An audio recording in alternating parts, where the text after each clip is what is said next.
Hello দর্শক, আসসালামু আলাইকুম। Welcome back to my channel. চলে এলাম আরেকটা টিপস ভিডিও নিয়ে। সেটা হচ্ছে সবজি সংরক্ষণ, বিশেষ করে ক্যাপসিকাম। শীতের সময়ে ক্যাপসিকামের দামটা 30-40 টাকা থাকে।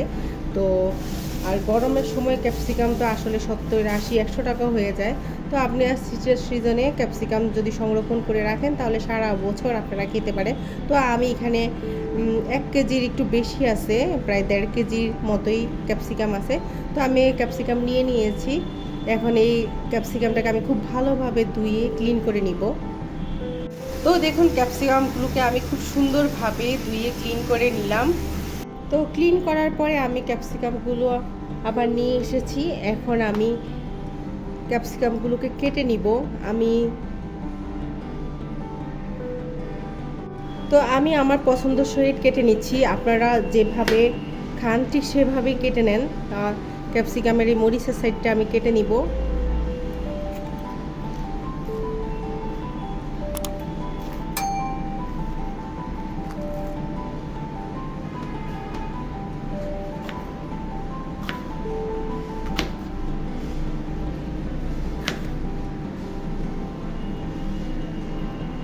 তো ভিতরের এই সাদা অংশটা ফেলে দিচ্ছি। তো দেখুন, আমি এইভাবে টুকরো টুকরো করে নিচ্ছি।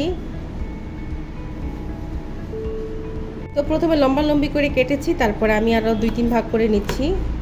এভাবে করলে আপনি যে কোনো সবজিতে এই ক্যাপসিকামটা ইজিলি দিতে পারবেন।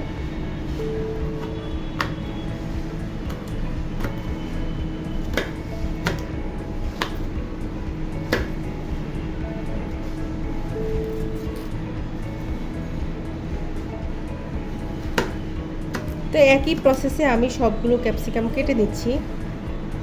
তো দেখুন, আমি সবগুলো ক্যাপসিকাম কেটে নিয়েছি। আমি কিন্তু ক্যাপসিকামগুলোকে ধোয়ার পরে টিস্যু দিয়ে খুব ভালোভাবে মুছে নিয়েছি। তো এতে করে আর ক্যাপসিকামের গায়ে পানি থাকবে না। তো আপনারা চাইলে এই অবস্থায়ও ডিপ ফ্রিজে সংরক্ষণ করতে পারেন। একটা জিপলক ব্যাগে ঢুকিয়ে আপনারা ডিপ ফ্রিজে সংরক্ষণ করতে। তবে আমি আজকে একটু ভিন্ন পদ্ধতিতে সংরক্ষণ করবো। গত বছর আমি যে ক্যাপসিকামটা সংরক্ষণ করে রেখেছি সেটা দেখেছি অনেক বেটার ছিল। তো আমি ওই পদ্ধতিতে রেখে দিচ্ছি। আপনারা চাইলে এইভাবেও রেখে দিতে পারেন। তো আমি পানির ভাপে ভাপিয়ে ক্যাপসিকামটা সংরক্ষণ করব, যেটা আমি গত বছর করেছি সেটা এবারও করব। তো চুলায় একটা প্যান বসে আমি 1 কাপের মতো পানি দিয়ে দিয়েছি। তো পানিটা ফুটতে থাকুক। তো দেখুন, পানিতে বলক উঠে গিয়েছে। এই পর্যায়ে আমি ক্যাপসিকাম দিয়ে দিচ্ছি। দিয়ে একটু নেড়ে চেড়ে আমি হাই হিটে এই পানিটা শুকিয়ে নিব। তো দেখুন, আমি একটু নেড়ে চেড়ে দিয়েছি 1 মিনিট পরে।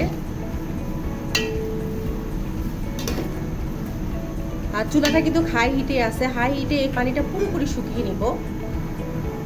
প্রায় 3 মিনিটের মতো আমি ক্যাপসিকামটা হাই হিটে জাল দিয়ে নিয়েছি। দেখুন, ক্যাপসিকামের পানিটা প্রায় শুকিয়ে গিয়েছে। সামান্য 1-2 ফোঁটা আছে, এটা সমস্যা নাই। এটুকু আর শুকানোর দরকার নেই। আমি এখানে আসলে পুরোপুরি 1 কাপ পানি দিই নাই, 1 কাপ পানি দিয়েছি। তো দেখুন, পানিটা প্রায় শুকিয়ে গিয়েছে, সামান্য একটু আছে। তো আমি এখন ক্যাপসিকামগুলোকে নামিয়ে ঠান্ডা করে নিব। তো দেখুন, ক্যাপসিকামটা পুরোপুরি ঠান্ডা হয়ে গিয়েছে। আমি ফ্যানের নিচে রেখে দিয়েছি। ক্যাপসিকামটা দেখুন পুরোপুরি সেদ্ধ হয় নাই, আধা সেদ্ধ হয়েছে। আমি যেহেতু ভাপিয়ে নিয়েছি, আর এতে ক্যাপসিকামের গুণগত মানও ঠিক থাকবে। সবজির গুণগত মান ঠিক রেখে কিন্তু আমাদেরকে সারা বছর সংরক্ষণ করা উচিত। তো এখন আমি আমি এখানে জিপলক ব্যাগ নিয়েছি, সেটার মধ্যে এখন আমি ক্যাপসিকামগুলো ঢুকিয়ে সংরক্ষণ করে নিব। তো দেখুন, আমি ক্যাপসিকামগুলোকে ব্যাগে ঢুকিয়ে মুখটা সিল করে দিচ্ছি। আমি ব্যাগে ঢুকিয়ে দিয়েছি।